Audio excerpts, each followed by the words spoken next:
pas l'eau au compteur, tu payes la facture à la fin du mois. Les unités aidants qui avaient commencé, 2000 francs, ça te faisait une semaine. 2000 francs ne te font maintenant que ne te font qu'une nuit. C'est comment? Toutes les entreprises du Gabon doivent être auditées. Parce que ce qui se passe à la SCG, ça se passe également dans plusieurs entreprises. Lorsque j'ai écouté l'audio de la maman de la SCG, pourquoi aujourd'hui certains agents de la SCG sont traités d'incompétents, je me suis reconnu, je me suis retrouvé dans ce qu'elle disait, dans ses propos. Je me suis retrouvé dans ses propos. On ne peut pas comprendre, on ne peut pas concevoir qu'un simple caissier de la SCG, un gestionnaire de la SCG, qui gère les compteurs, qui gère les factures d'eau et d'électricité, on te montre dans Libreville ou dans les provinces que ce dernier a pu construire 5 immeubles de R+4, R+5, ainsi de suite comme vous voulez, et même R+10. Avec le mètre cube d'eau que tu vas acheter à la SCG ou les 10 000 francs d'unité d'eau que tu vas acheter à la SCG. Lorsque le président de la République a décliné les salaires des employés de la SCG, des patrons de la SCG, je vous assure que j'ai été choqué. Entreprise d'électricité et d'eau du Gabon qui est censée nous fournir l'eau et l'électricité, les gens se retrouvent avec des salaires de 20 millions, des salaires de 10 millions. La SCG, comment est-ce que tu peux te retrouver avec un tel salaire quand bien même tu es une entreprise de service? Chaque chef, chaque technicien était en sous-traitance. Ça dit que chacun avait sa petite entreprise pour tuer encore la SCG. Non mais c'est Gabonais, est-ce que nous sommes vraiment patriotes? Parce que là, ce n'est pas les étrangers. Hein. Voilà aussi le problème de la gabonisation des postes au Gabon. Voilà. Voilà le problème de la gabonisation des postes. On veut donner, la responsabilité à des Gabonais qui sont censés aimer leur pays, qui sont censés être des patriotes. Mais nous sommes les premiers à tuer le pays. Parce qu'il y a une culture d'impunité dans notre pays. Parce que simplement, les gens ont pris l'habitude de vouloir s'enrichir à tout prix. Donc, en quelque sorte, ils deviennent tous des voleurs. Ils deviennent tous des voleurs. Parce que quand tu prends ce qui ne t'appartient pas, on appelle ça le vol. Moi, mon père me disait que celui qui vole, m'apprenait à chaque fois que si tu commences à voler une aiguille, tu volerais un bœuf. Vraiment, depuis que les audits ont commencé, effectivement, les factures ont diminué de 50%. Les montants des factures ont diminué de 50%. Il y a des gens qui se retrouvent avec des compteurs au nom des agents de la SCG. Tu pars acheter ton compteur, mais je ne sais pas comment ces gens-là faisaient pour que tu paies les unités, mais le compteur est au nom d'un agent de la SCG. Je tais les gens par discrétion, mais dans un quartier là-bas du côté du PK 11, PK 12, il y a plus de 8 foyers qui ont des compteurs identifiés à la même personne de la SCG. Seigneur Jésus, Dieu d'Isaac et d'Abraham de Jacob. On peut faire ça? Comment quelqu'un peut être heureux de posséder des biens, d'avoir des milliards, d'avoir des millions, sachant que c'est de l'argent qu'il vole, sachant que c'est de l'argent qu'il détourne? Ça, c'est quel bonheur, ça, c'est quelle richesse. C'est quel bonheur, c'est quelle richesse. Tu les vois pavaner dans les rues avec des grosses voitures, tu les vois pavaner dans les rues, tu les vois monter des immeubles, monter des appartements, tu ne te dis qu'une seule personne, un simple agent de la SCG, c'est-à-dire que je ne sais même que je ne sais pas leur catégorie là-bas, si, je ne sais pas. Mais quand tu le vois sur celui qui fait même celui qui relève les compteurs en moto, on te dit que non. Celui qui relève le compteur en moto, il a un R+2. On explique ça comment? Je viens soutenir, et je soutiens cet acte posé par le président de la République. Parce que c'est trop. Tu payes les unités par telle monnaie. On ne te donne pas les unités. On te rembourse par les 10 000.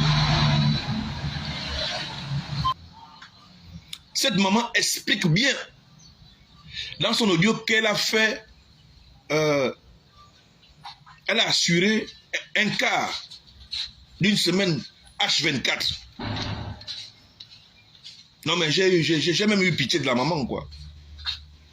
Elle explique que les équipements de la SCG, il y a des équipements qui sont obsolètes.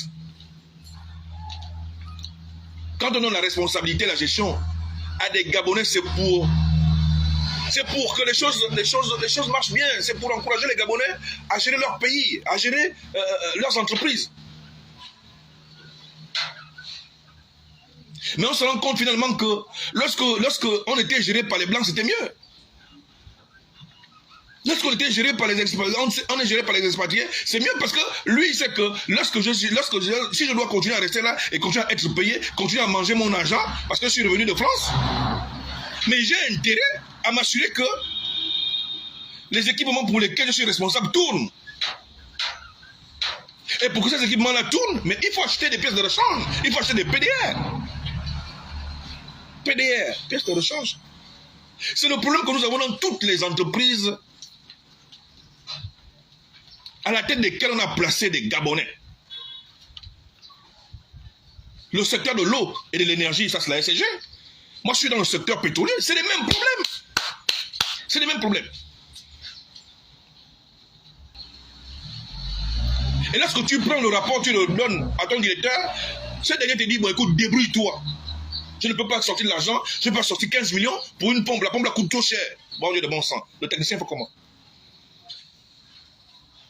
Tu as des techniciens qui font de la magie. Je vous assure que vous allez dans ces sites-là, vous allez dans que ce soit le site pétrolier, que ce soit du côté même de la SCG, allez-y voir dans les sites de production. Vous allez voir que les Gabonais sont des génies. Sont devenus des génies. Même ceux qui ont des diplômes d'ingénieur là ne sont même pas, pourtant ingénieur vient du mot génie. Mais ils sont plus ingénieurs à piller le pognon, à trafiquer les factures, qu'à sortir le génie qui se retrouve dans leur mindset, dans leur esprit, pour mettre ça à la disposition du technicien. C'est la même chose. Lorsqu'on dit que non, les techniciens doivent aller en formation, les mécaniciens doivent aller en formation aux États-Unis, en France, en Espagne, ou les électriciens, ou les employés hautement qualifiés, non. Les directeurs, les patrons sont eux qui vont rapidement mettre toujours leur nom dans les listes pour se retrouver aux États-Unis, en Espagne ou en France. À la place du technicien qui est censé aller être formé pour apporter une plus-value dans son domaine d'expertise technique.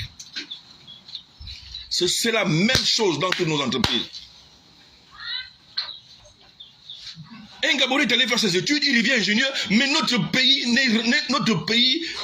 est géré que par des ingénieurs. Des ingénieurs qui sont même sortis des écoles polytechniques comme Masuku, ingénieurs électromécaniciens, mais se retrouvent ingénieurs en train d'occuper un poste au ministère, je ne sais dans quel ministère.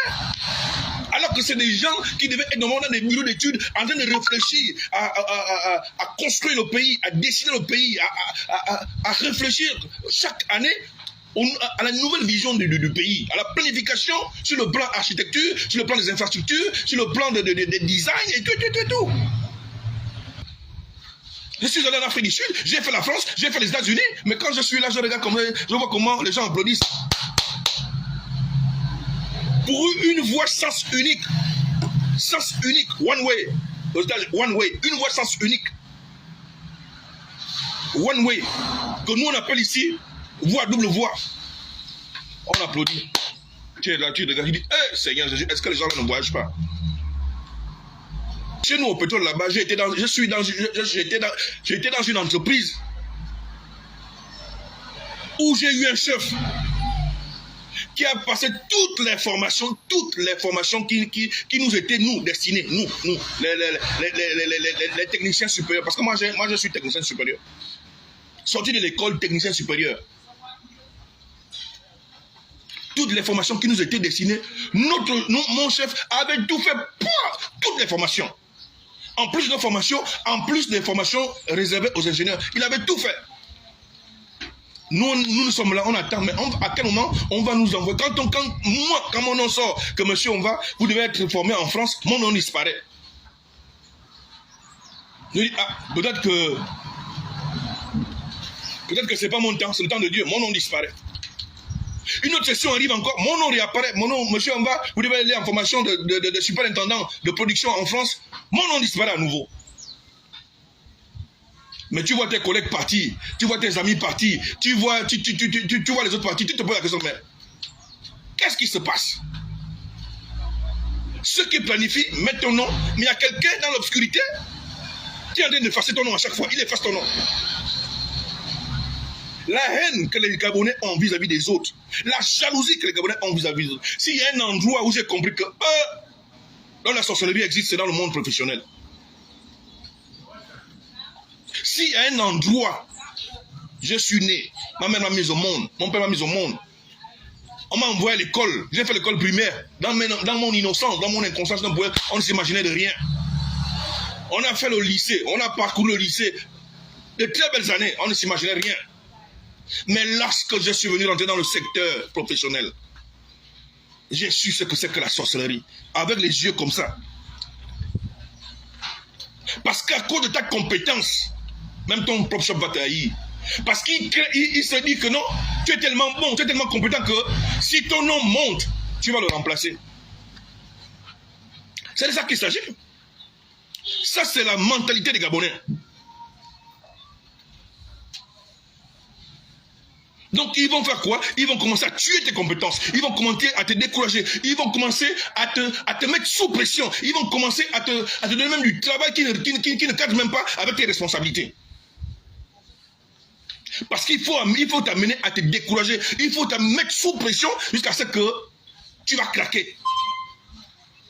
C'est ça, les Gabonais. La haine et la jalousie des Gabonais vis-à-vis des gens compétents. Et les incompétents, ce sont eux qui gèrent toujours. Les incompétents, ils sont toujours en haut. Et donc, du coup, qu'est-ce qu'ils font? Ils écrasent les compétents. Un incompétent ne peut pas vouloir travailler avec des compétents. Ce n'est pas possible. Il va s'entourer des incompétents comme lui. Et il va être le leader, le chef, en leur faisant croire que c'est lui qui maîtrise. Lorsque j'ai écouté l'audio de la maman de la SCG là, je me suis dit, mais c'est les mêmes problèmes. Ce sont les mêmes problèmes. Moi qui vous parle, je l'ai subi. Je l'ai subi. Pendant plus de 10 ans, je l'ai subi.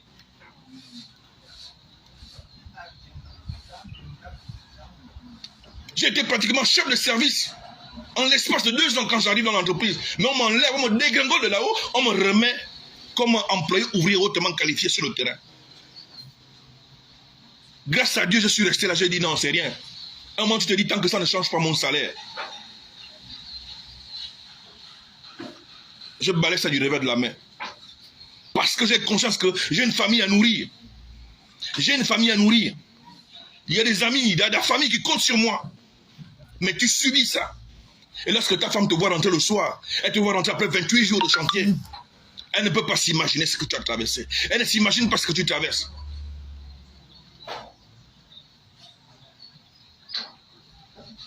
Ça, c'est le Gabonais. Dans sa méchanceté. Une femme est compétente dans son domaine d'expertise. C'est son frère gabonais qui vient demander à coucher avec elle parce que, soi-disant, c'est en couchant avec elle qu'elle va pouvoir avoir une promotion dans sa carrière. Ça, c'est le Gabonais.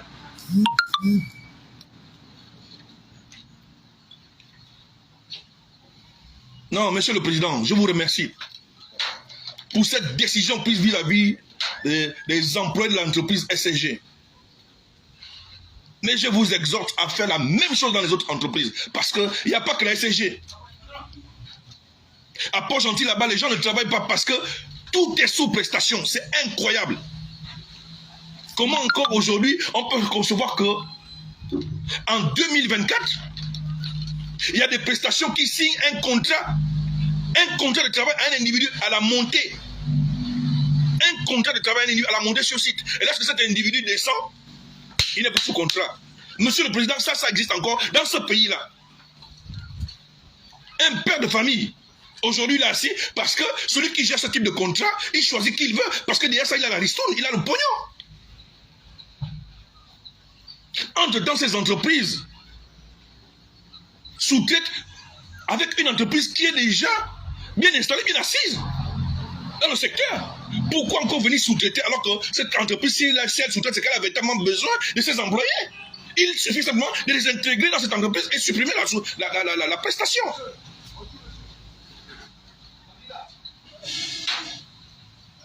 Comment on peut faire monter un père de famille en période de rentrée scolaire pour un petit contrat?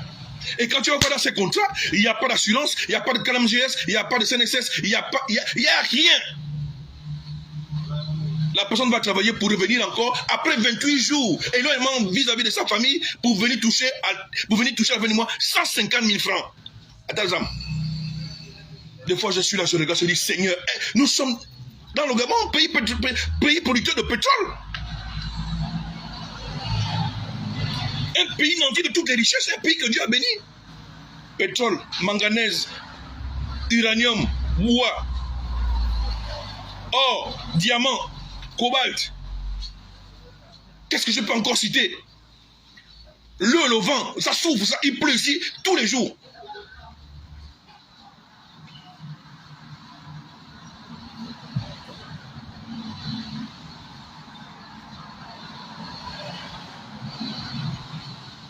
Le taux de chômage est élevé dans le Gabon, un pays de 2 millions d'habitants. Et dans les 2 millions d'habitants, ce n'est pas tous les 2 millions qui travaillent. Mais ceux qui sont recensés comme travailleurs peuvent travailler, il y a du boulot. Mais les prestations de services, surtout à Port-Gentil, c'est un véritable problème. Il faut fermer ces prestations de services et employer directement les pères de famille et les mères de famille.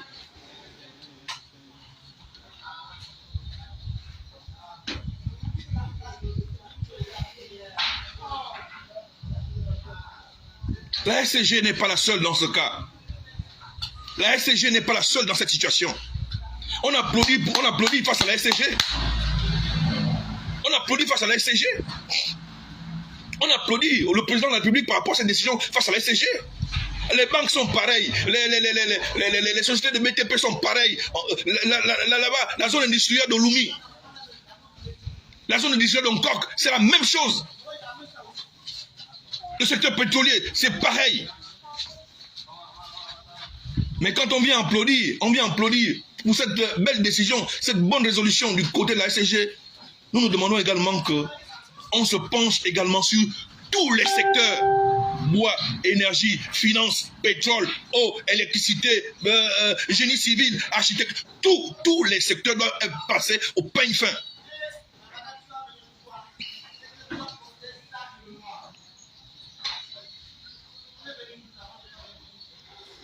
J'ai passé 10 ans de carrière dans le secteur pétrolier, je n'ai pas été formé. 10 ans. Est-ce que c'est normal?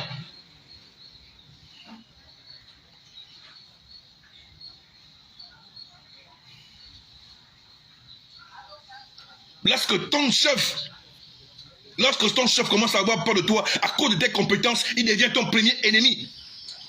Lorsque ton chef commence à avoir peur de toi à cause de tes compétences, il deviendra ton premier ennemi. Tu n'auras plus de formation. Il va te mettre des bâtons dans les roues. Il va chercher à te faire craquer pour que tu déposes ta démission et tu ailles t'asseoir. Moi, j'ai vécu cette expérience.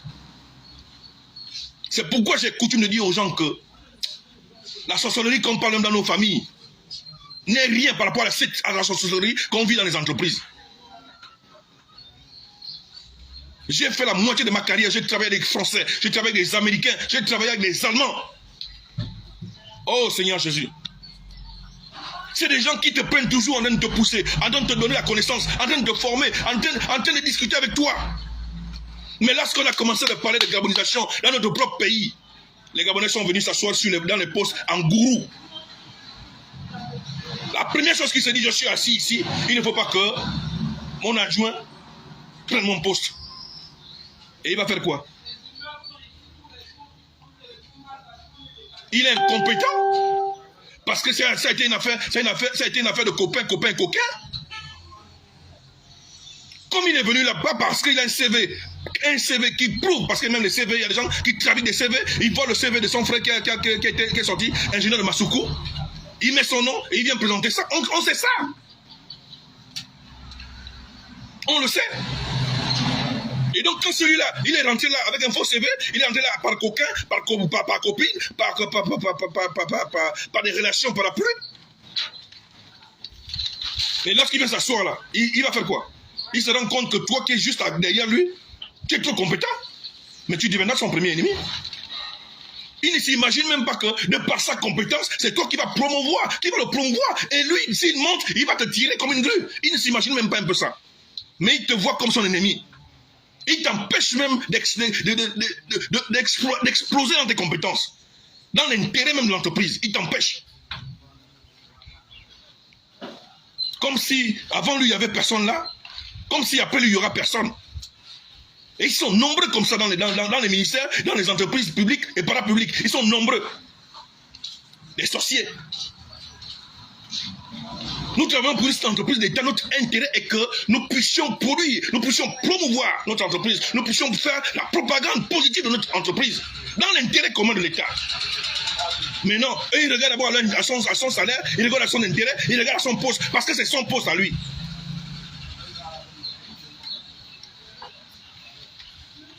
Les Gabonais sont méchants, les Gabonais sont mauvais.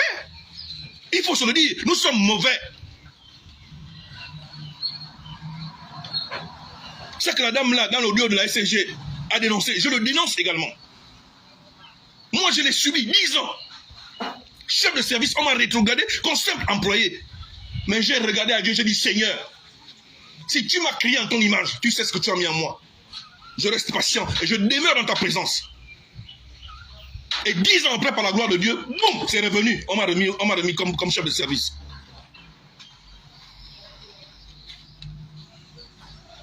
Vous parlez de quoi?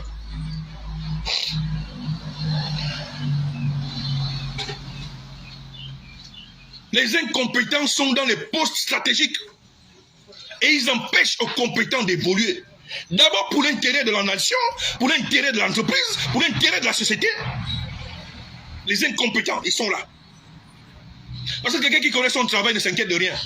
Il sait que même si demain on me mute ailleurs, je vais toujours exploser dans ma compétence. Ce sont les incompétents qui bloquent les autres. Ce sont les incompétents qui s'agrippent à leur poste. Ce sont les incompétents, quand ils vont en congé, ils ne veulent pas être remplacés. Les incompétents. Parce qu'il a peur. Lorsqu'il viendra quand il sera en congé, quand l'autre va s'asseoir sur son laptop, sur son ordinateur, il va découvrir des choses. Et donc il verrouille tout. Il part en congé. Le système de l'entreprise se bloque. Plus personne ne travaille. On attend son retour après 3 mois de congé. Est-ce que ça, c'est normal?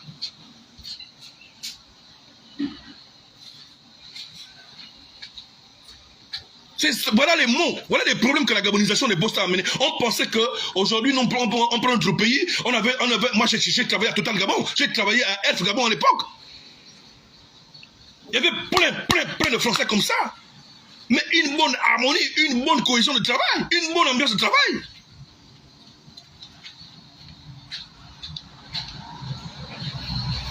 Mais dès qu'on a pris ces entreprises-là, on a mis entre les mains des Gabonais. Oh, voilà. Le Gabon est en train de faire ça.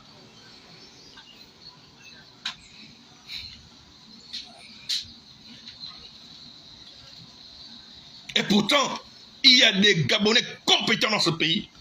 Mais le problème, c'est là. Même celui qui est compétent, dès qu'on lui donne, il fait quoi? Il commence à venir verrouiller. C'est le mindset.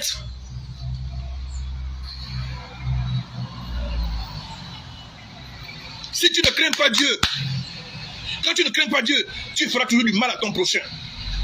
Quand tu ne crains pas Dieu, tu feras toujours du mal à ton prochain. Parce que Dieu nous recommande de nous aimer les uns les autres. Dieu nous dit dans sa parole que si tu es béni, sois une source de bénédiction pour tes frères. Dès qu'il y a un riche dans une maison, dès qu'il y a un riche dans une famille, cette famille ne peut plus appeler famille de pauvres. Quand Dieu met un riche dans un foyer, c'est pour que ce foyer soit un foyer béni. Quand Dieu met quelqu'un qui est béni, quand Dieu dit que dans cette famille, je mets un seul ministre, c'est pour que ce ministre-là, sa famille soit élevée.